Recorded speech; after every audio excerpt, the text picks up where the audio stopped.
And we are back with another episode of the Kyle Anslone Show. And I am very happy today to be bringing everybody a new guest to the show, Patrick Henningson. He is a journalist and his website is 21st Century Wire. Patrick, welcome to the show. How are you doing today? Very good. Thank you. Thank you very much. Good to be with you, Kyle. Absolutely. I have a lot I want to talk to you about. I watched the recent interviews on yours with Deep Dive with Danny Davis, and I thought your insights on a lot of these issues were really important and things that maybe aren't being hit on, even though they're getting a lot of coverage right now. So is it regime change in Venezuela? The DOJ revises its indictment against Maduro. Who could speak out, and what countries are potentially next as victims of the U.S. empire? So one of the big kind of spins on this whole thing is we didn't do a regime change in Venezuela. I mean, we went and we kidnapped the president, but we left the government mostly intact. And I have this clip of Donald Trump to play that I'd love to get your thoughts. We're going to run the country until such time as we can do a safe, proper, and judicious transition. Our current strategy of nation building and regime change is a proven absolute failure. We will break the cycle of regime change. We must abandon the failed policy of nation building and regime change that Hillary Clinton pushed in Iraq, in Libya, in Egypt, and in Syria. Regime change takes chaos. You've seen how that works over the last 20 years. That hasn't been too good. Not a reckless interventionist globalism. We're getting out of the nation-building business. We're going to stay until such time as the proper transition can take place. So, Patrick, there's been a lot of rhetoric from Donald Trump over the years saying he won't wage a regime change war. And yet we have all the MAGA faithful now Spain saying what happened in Venezuela wasn't a regime change war. What's your take? Was this a regime change?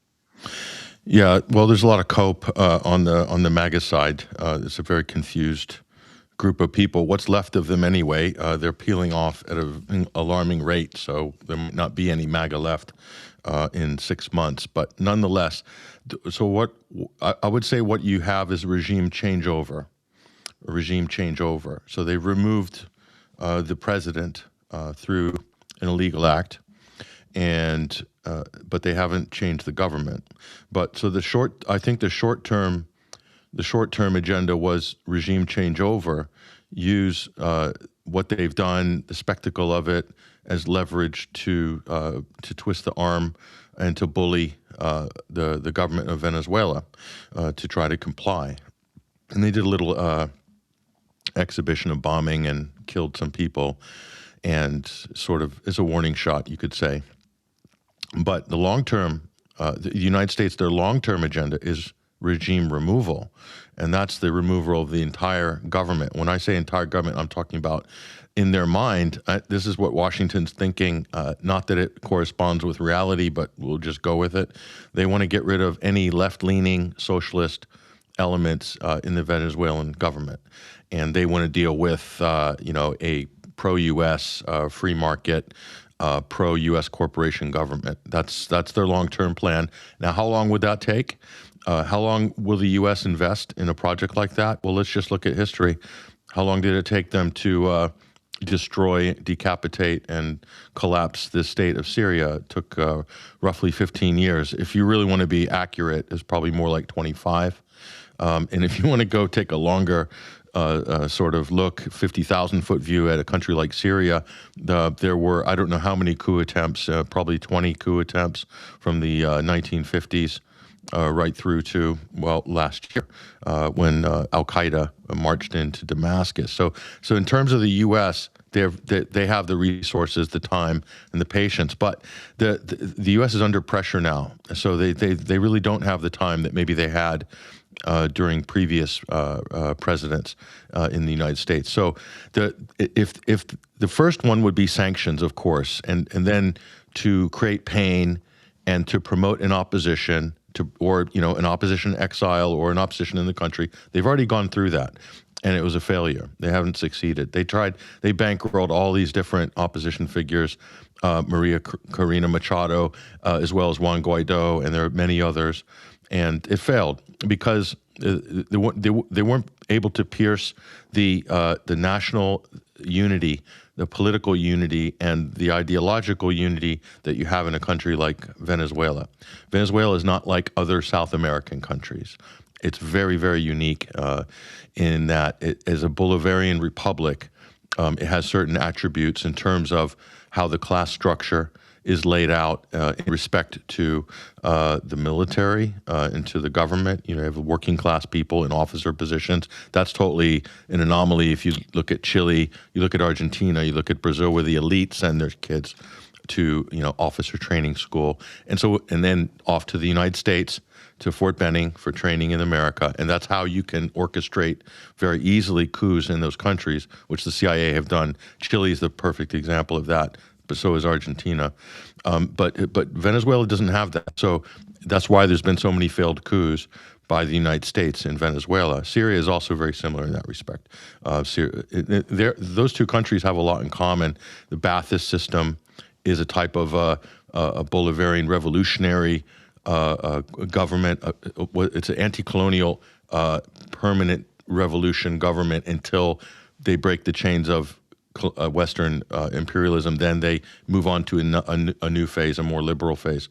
In the Bolivarian revolution, very similar in Venezuela. So they clearly don't view themselves as having been emancipated as a country, and they're very proud people.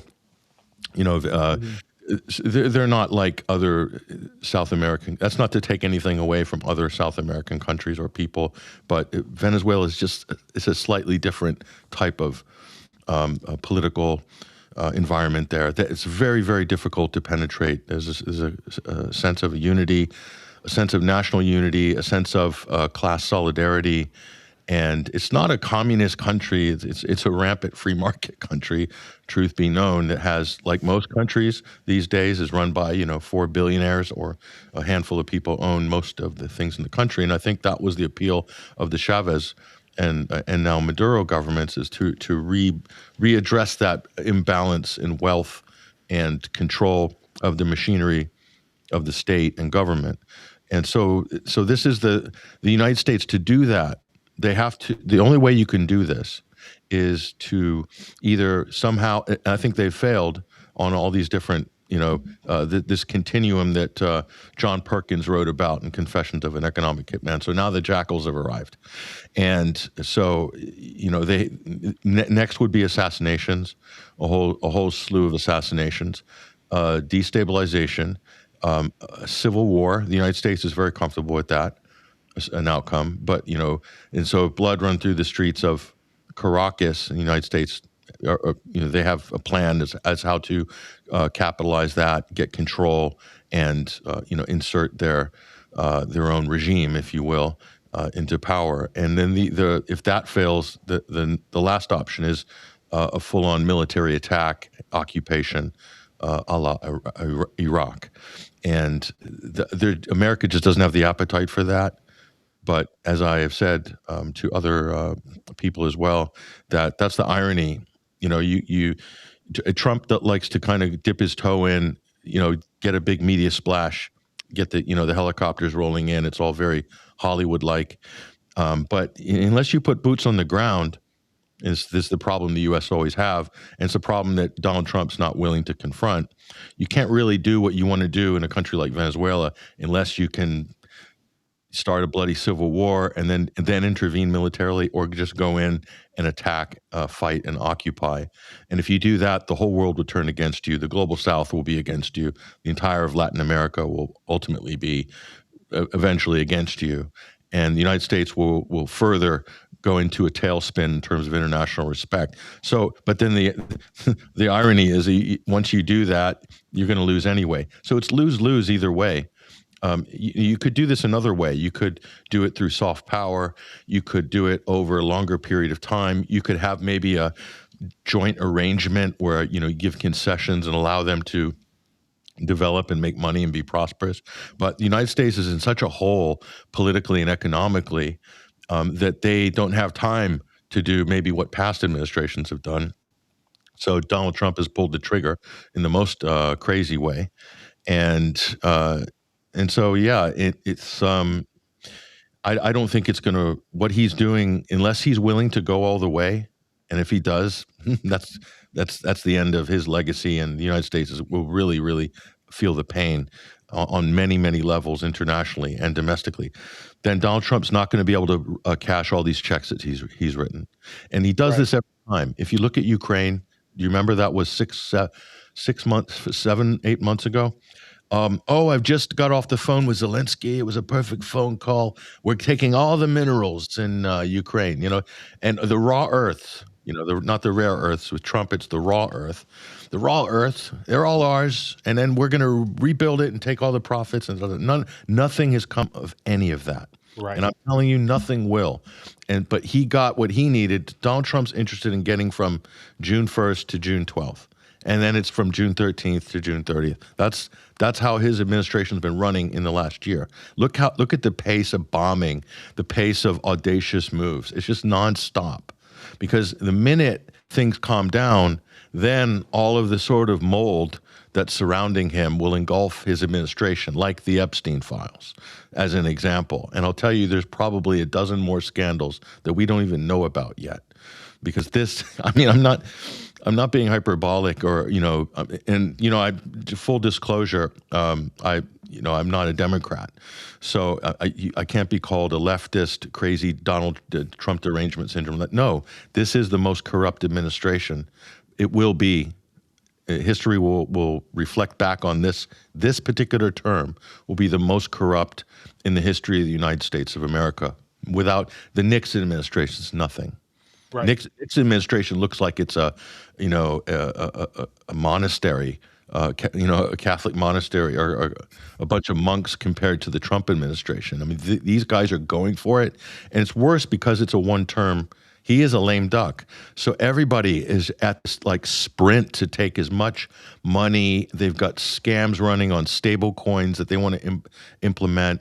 Is get me and get my family and get all of our friends as rich as possible. You have hundreds of clingers on that want positions in the administration, so that they can sell their book and have their podcast and get their board position afterwards. And time's running out. There's only 3 years left, and the polling is not looking good. Donald Trump's lost the independents. They're gone. They're gone. Aggregate independents. It's 12 months. 12 months. He's underwater for independents. So that you can't really win in the midterms, much less a national election in 2028, without the support of the independents. So this is not going to work. The Democrats are now retaking back the populist anti-war left position. That's in process now, and that's a swing. And if the Democrats aren't really stupid, and they could really capitalize on this. But I'm wondering if if they are smart enough to capitalize on it, based on the fact that everybody in the Congress and Senate is pretty much on board with Trump's regime change operation, save for maybe a handful of people. But everyone's terrified of this president. I can't believe it, because honestly, I would like to know your opinion. Is it because they have nothing left in the chamber after 10 years of Russiagate, or is there, is it like a mafia in D.C. now? What is it? I do think a part of it is that the Democrats really just used all the ammunition they had to push the Russiagate narrative. And now if Trump comes into office and they're immediately going after, not immediately, but within a year going after impeachment, then I think they are going to be, that isn't going to sound very well with the American people, when that already hasn't worked multiple times. Impeachment hasn't stopped Donald Trump. I did want to ask you about the Department of Justice indictment of Maduro, because this is a huge part of what happened, right? And yesterday, this was Charlie Savage in the New York Times, so you had to take this with a grain of salt. Charlie Savage, of course, was responsible for the Bountygate hoax and all that, but he writes that where the old indictment of Maduro refers 32 times to Cartel de los Soles and describes Mr. Maduro as its leader. The new one only mentions it twice and says, like his predecessor, Hugo Chavez, he only participated in it. And then, I just want to pull this up on the screen real quick. This was the captured poster that the Department of Justice put out after they turned Maduro. And right on the top of that, it says he was captured for being the leader of Cartel de los Soles. So what do you think about the case that the U.S. actually has against Maduro? That's hugely problematic because if the basis for the time of the arrest and the lead sort of accusation, the lead charge at the time of the arrest has been seen to be a fabrication, then that's grounds for dismissal, or basically the trial would be dropped potentially. It depends, but so they've done a workaround, and just to point out that Charlie Savage story, what's extraordinary but not surprising about our papers of record is that what he doesn't mention is the Cartel de los Soles is basically a foundation of a CIA-run network that was trafficking cocaine from other countries like Ecuador or Colombia via Venezuela, using the Venezuelan National Guard as mules with a U.S. Puppet regime in Venezuela in the 80s and early 90s. And that's what they're talking about. Of course, they don't give you that information in the New York Times or the Washington Post because there's probably a CIA person on the editorial desk that makes sure that it doesn't make it through in the final draft. But that's the irony of that. So they have exposed U.S. Involvement in drug trafficking through this bumbled indictment. And I'm just wondering, as Stephen Miller is the Trump's chief legal advisor, if it's really an absolute, faceplant, then I wouldn't be surprised if it was somebody like him, who a lot of people are questioning his legal background, his qualifications, and his mental state. He's very unhinged. So there's a lot of crazy stuff coming out of the Trump administration. And to put something like that in such a high-profile indictment, a total fictional fabrication, that's really a political, conjuring up some political narrative, and to lead with that, it's kind of shocking, and maybe it speaks to the incompetence and the sort of rank mediocrity that you probably have. So, look at what is the qualification to be in the Trump administration? You got to have a podcast. That's one. Fox News. You have to have been on Fox News in some capacity, and sky's the limit if you were a Fox Weekend host. You could be like head of the Pentagon, just imagine, in charge of a $1.2 trillion defense budget. So the indictment, there's a couple of other things in there. So that really also discredits the pronounce this right, Tren del Aragua, if I pronounce that correctly, the supposed gang. So Maduro's not head of a cartel, so that's gone. So now he's directing a gang. Well, there's already admission in the U.S. own intelligence assessment, maybe Trump's own intelligence assessment, that it's tenuous, if any, connection to this supposed gang. And a lot of the claims of this gang, and they always say he's taken over apartment buildings in Colorado. The source of that, a lot of that's coming from very shady internet people like Laura Loomer, believe it or not. And again, this speaks to the kind of lowbrow level of the Trump administration and some of the absolute just very strange, motley group of characters that are orbiting around the president, and some of them with very strong ties to Israel. So Israel is notorious for stovepiping fake intelligence into the U.S. system, and we only need to look at some of the testimonies from CIA veteran agents like John Kiriakou, who could testify to the role that Israel has in obfuscating and flooding our intelligence system with garbage, and so not to mention spying on us, spying on U.S. Government officials and blackmailing people and stuff like that. So There's no fentanyl in there. The drug charge is nothing. The Southern District in New York, they could slow walk this 18 months. 18 months, and then where's Trump? Where is Trump going to be in 18 months? That's anyone's guess. He's not physically looking great at the moment, so who knows? So he might not even face the music when this thing collapses. So I can't, even if you have a bent judge, I can't see any jury that is going to look at this credibly. And but that wasn't the point. This was just a fabricated fake rap sheet that was produced in order to justify what we're seeing now, which is a attempted heist, if you will, of Venezuela's oil, probably their gold and silver as well, probably other critical lithium and other rare earths, critical minerals there, strategic minerals. So, and there's a geopolitical angle which we can talk about, with regards to the oil and what's happening in the U.S. Economy-wise. So there's all sorts of things there. The bottom line, Kyle, is this is such an act of desperation by the United States. If the U.S. is the most powerful country in the world, like Marco Rubio and all these people try to remind us every 5 seconds that this is the greatest nation in the history of the planet Earth and the Milky Way, then if it's such a great hegemon, such a great country, why is it so desperate that it has to just fly in and steal resources from people? Marco Rubio will say on 1 minute, you see him doing the rounds on Face the Nation and all these, he'll say, we don't need Venezuela's oil. We got plenty of oil at home, but this is, Venezuela's threatening our national interests. What is that? What is national interest? That's another term that's now replaced national security.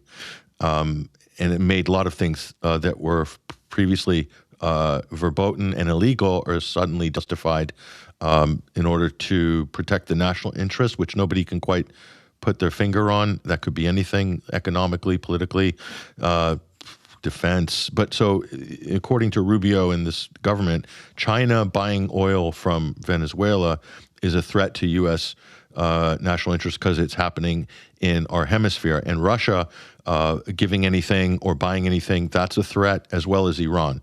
So basically, if you look at the non-aligned movement map, over the last 50 years, the NAM movement, these are all NAM countries, Cuba, Iran, there's others too, I think Algeria, Libya, South Africa, African countries.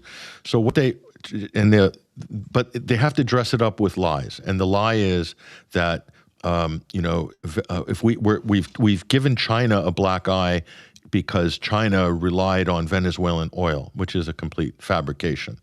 And China only buys 5% of their oil from Venezuela. And the reason China is doing that, it's mainly out of solidarity. Obviously, China wants to have as diverse a portfolio as possible in terms of energy purchases, but it's to help Venezuela because Venezuela is under sanctions. They're under a very strict and brutal embargo. So China buying from them, or Iran buying from them, or Russia buying from them helps the Venezuelan people. And that's just a good thing to do from brotherly nation to brotherly nation. And the United States wants to choke off Venezuela so they have full exclusivity over their resources. They can't buy, they can't sell unless it's from the United States. Do you see where this is going? Because Well, absolutely. And this is really why I kind of wanted to wrap on you with is I have been very concerned about regime change in Venezuela since Donald Trump said Marco Rubio would be his Secretary of State. And when people would ask me why, I would have to say, well, it really doesn't have a whole lot to do with Venezuela. It has to do with Cuba. And unlike China, Russia, Iran, I do think Cuba is somewhat dependent on Venezuelan oil and natural resources. It's a large country with a lot of resources that is near Cuba that could really help them out. And so, is Cuba next? Do you agree with my assessment that this was largely about Rubio's desire to get regime change in Cuba? And then are you concerned that either way that the United States could now really try to drop the hammer on Havana? Definitely there's a domino progression. So Venezuela, and the other reason is exactly as you're saying, Kyle. The other thing they want to block is Venezuela giving fuel to Cuba. And so it looks like the United States is attempting to lay siege to Cuba and lay siege to Venezuela. And the tackling Venezuela is going to be difficult, but they believe if they can make this embargo stop any fuel or commerce going in and out, then that's going to choke off Cuba. Now, Russia could come to the aid of Cuba, and then we have a repeat of the Cuban Missile Crisis, but it's not nuclear missiles that are coming by boat from Russia. It's oil, it's fuel. And so how's that going to look on the international scene? Because the United States has been pretty hands-off Cuba. They've sanctioned them. They're still strangling them, embargoing them on trade and stuff like that. But it's not like come up on the radar as a threat to the U.S. in the last previous administrations. In fact, quite the opposite. Obama was opening up relations with Cuba. So that won't look good, and they won't be able to justify that internationally. So they're going to have to focus on Venezuela for a while. And the thing that concerns me, Kyle, about with you have this very unstable, desperate, quite reckless administration, and it is acting like a criminal cartel. If you look at how major Republican Zionist donor Paul Singer, who bankrolled Marco Rubio's career, one of the biggest sponsors of Rubio from when he ran for president in 2016, right through, he was given privileged, purchasing of distressed assets of Citco. And the reason Citco was being forced into bankruptcy was because the United States was sanctioning it. This was all done as kind of lawfare and economic warfare combined to strangle and destroy the economy in Venezuela and the petroleum industry. So that was done. That was accelerated under Trump's first term. Okay, in 2016, 2017, and the hammer dropped in 2018 hard. And the United States used that to repossess and to sort of steal, if you will, the Venezuelan PDVSA assets in the U.S., the retail arm business in the U.S. And then Paul Singer managed to scoop it up just by pure luck, of course, something that's probably worth $18 billion for like $5.9 billion, and somehow has been managed to lay a debt onto the people of Venezuela, probably something like, $20 billion somehow, and so push them into receivership. And now he's getting the Trump administration to play debt collector. So this is like more than predatory capitalism. This is like a sort of mafia hit on a country. And Paul Singer is an agent, ostensibly, by all intents and purposes, is an agent of Israel. That's beyond debate, okay?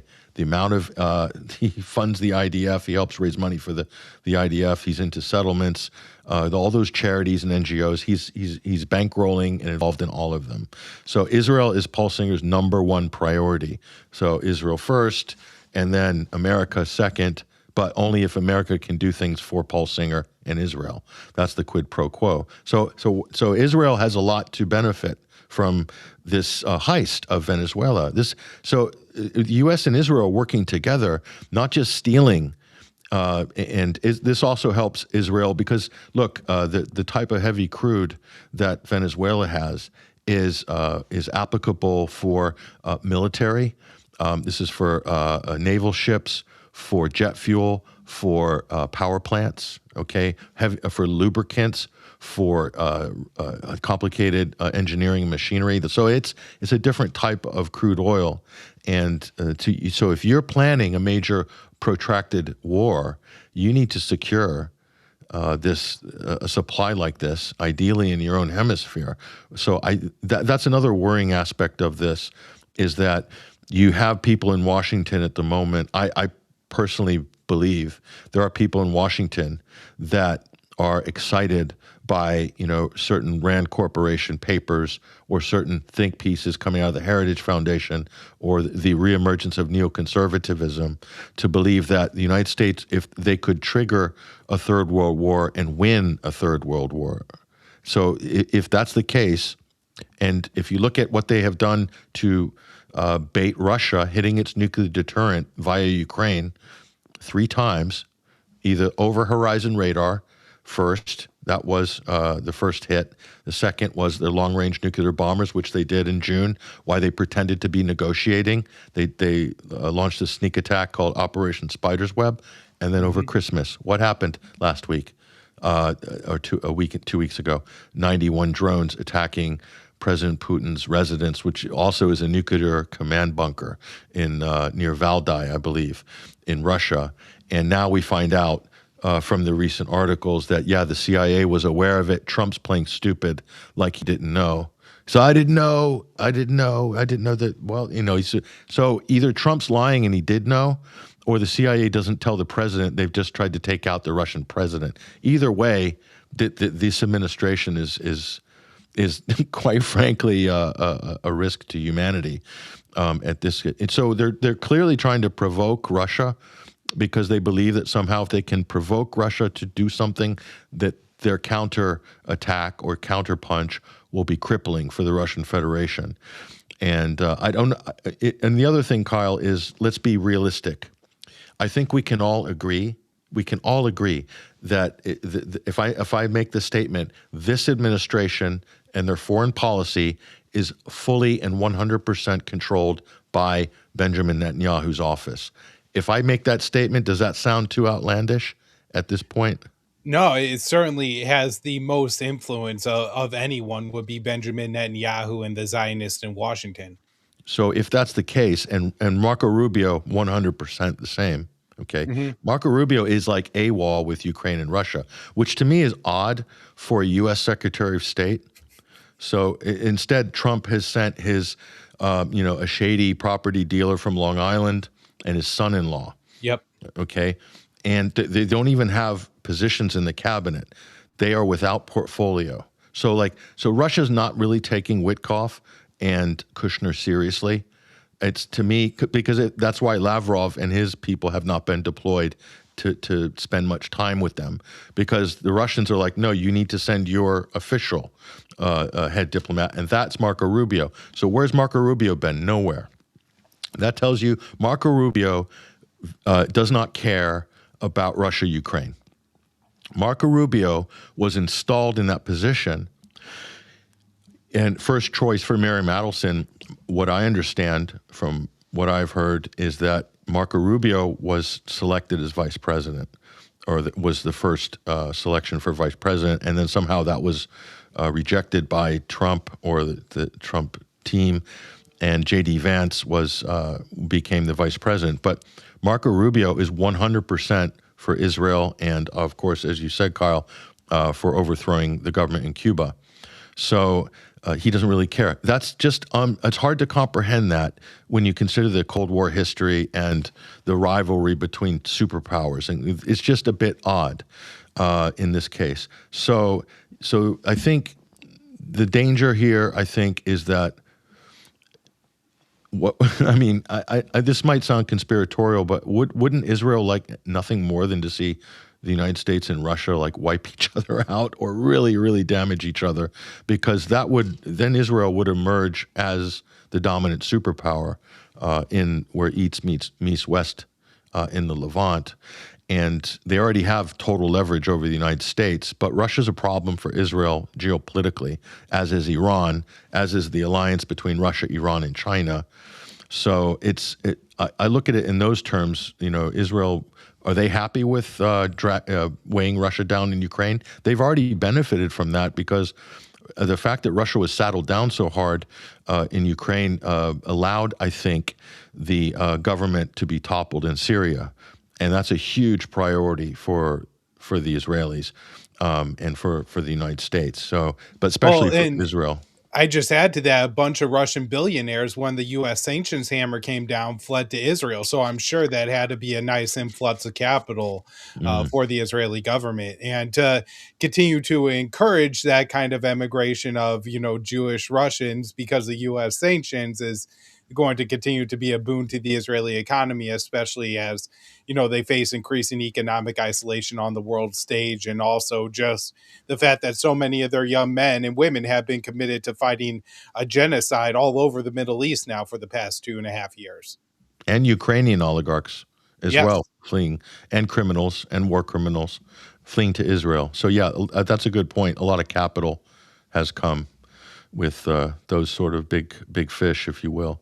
So yeah, so that's a big concern for me, is that the U.S. and a U.S. president is not really in control of foreign policy decisions.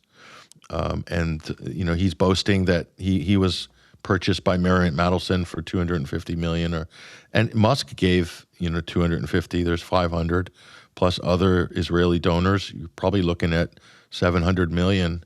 Truth be known, with all of these big special interest, or Israeli allied or Israeli funders for Trump. So it's a big. This is kind of unprecedented that this has happened so openly even by American standards. We've always grown up in America. Washington's run by lobbyists. That's 100% true. Different lobbies, but to have one lobby or one or two lobbies that are fully in control of the foreign policy decisions of a country like the United States, and also Donald Trump's handler is Howard Lutnick. Everywhere you see Trump on the plane, at the events, whatever, you see right behind the curtain or right behind him, just off camera, is Howard Lutnick from Cantor Fitzgerald, and he is more or less an Israeli loyalist, right there next to Trump, and he is, wildly Zionist. You saw his display at the Madison Square Garden before the inauguration ceremony. I mean, it's kind of frightening. It made Stephen Miller look tame. So these are extremists that you have, either ideologically, religiously, perhaps, maybe not, maybe more ideologically, and kind of also extremist capitalist. And I would even go further to say fascist. And I don't mean to sound like too hyperbolic but it's, Donald Trump mocked the Constitution on a Fox News interview when he was talking about Democrats criticizing his decision to abduct the Venezuelan president. And he just laughed and said, "Oh, the Democrats, they'll never give me credit. They'll be saying it was unconstitutional. How stupid they are." So you really, from an American point of view, you really. I mean, I think most Americans, at least, maybe not anymore, I don't know, but we were all raised to believe that the U.S. Constitution was the sort of backstop or the thing that held America together and our institutions, and that defined America. And that's why everyone would swear an oath to the Constitution to defend it against all enemies, foreign and domestic. But now it seems like people are swearing an oath to Donald Trump. And any mention of any constraints, constitutionally speaking, whatever, are just dismissed out of hand, and people are making up legal workarounds for pretty much everything. A lot of power has been concentrated in the executive branch. I mean, that's a trend that we've seen for decades, right? And what the Democrats and the Republicans agree on is they're not against executive power, if you noticed, because they all inherit it. So they know if it's Gavin Newsom coming in, or another Democrat president, they're not going to relinquish any of that executive power. So imagine the executive power that Donald Trump has by this tariff debacle, which has been a disaster for the U.S. and the global economy, and also the military executive actions and things like that. The Democrats could also use those same deploying troops on the streets in America. Clearly a violation of posse comitatus on a fundamental level, violation of U.S. law, constitutional law, international treaties, extradition law. All these things have been wiped out by Trump. Total free speech, freedom of assembly, accusing students of being terrorists, clamping, intimidating universities, pulling funding if they don't stop campus protests. I mean, this is fundamental. This is a fundamental attack on the U.S. Constitution. So if people are swearing an oath to their dear leader and they're dismantling the basis of the U.S. constitutional republic, then I would say that's pretty damn close to fascism as you probably ever had in this country, in the United States. So, and Donald Trump is the figurehead of that. And not to mention, he's not respected. He is not intelligent. He is not a deep man. He doesn't read. I'm trying to find something good to say about him, but he doesn't have any of the qualities that would be required to run a business, or to be a mayor, or to be a school teacher, or something like that. He doesn't have any of these traits or attributes. So that's a little bit worrying that people are swearing an oath to somebody like that that is clearly not in control as well of his faculties. He's just being he's a TV star at the end of the day. He's an actor. Yep. It's like an older version of Zelensky. And he's really good. He knows how to get the zingers. He knows how to control the media cycle.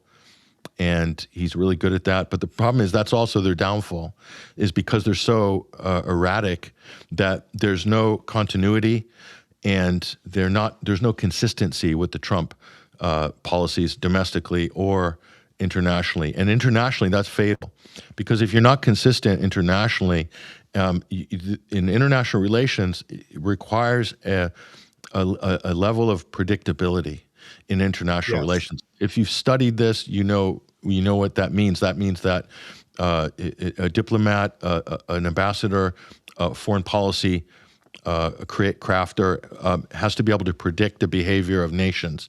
And if you can predict what governments and nations will do, then you can enter into treaties and agreements, because there's an implicit understanding with your partners in diplomacy that you will be able to, you're reliable, that you will implement and be true to whatever has been agreed upon. So those are traits that this administration doesn't have and will never have. And that's why they will never get a deal with the Russians in Ukraine. It won't happen. Not during Trump's term, because they don't have the ability to execute what's required to even a ceasefire deal.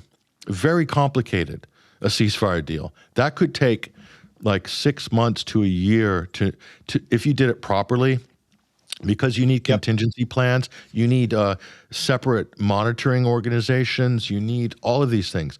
Look at all the institutions that were born out of the Second World War, how much work that took for all the different countries to work together. Look at the JCPOA, that took 2 years. The Iran nuclear deal, of course, Donald Trump dismantled that in his first term under the orders of Benjamin Netanyahu. But so they don't have the U.S. is agreement incapable. They do. Donald Trump does not have the people that can execute a deal or a treaty or even a ceasefire for that matter. So all they have is gunboat diplomacy, intimidation, coercion with intimidation, threats, economic warfare, and sort of massive erratic shifts in policy and rhetoric, threats, tweets, memes. This is basically that's the currency of this administration. It's photo ops, memes, and perfect phone calls, and casual meetings, and that's it. So it's not going to happen. There's going to be.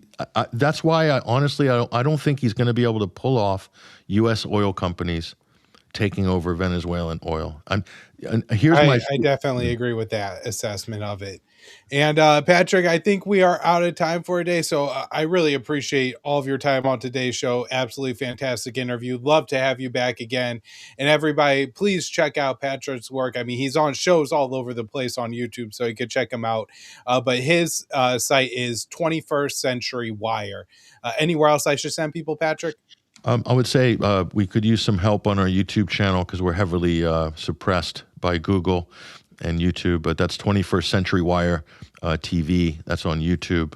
So if you can drop a link in there, that would be awesome. And I'm on Substack. I just started a Substack page, which I'm developing, patrickhenningson.substack.com. All right, fantastic. Everybody check that out. And Patrick, thank you for your time today. Cheers. Thanks, Kyle.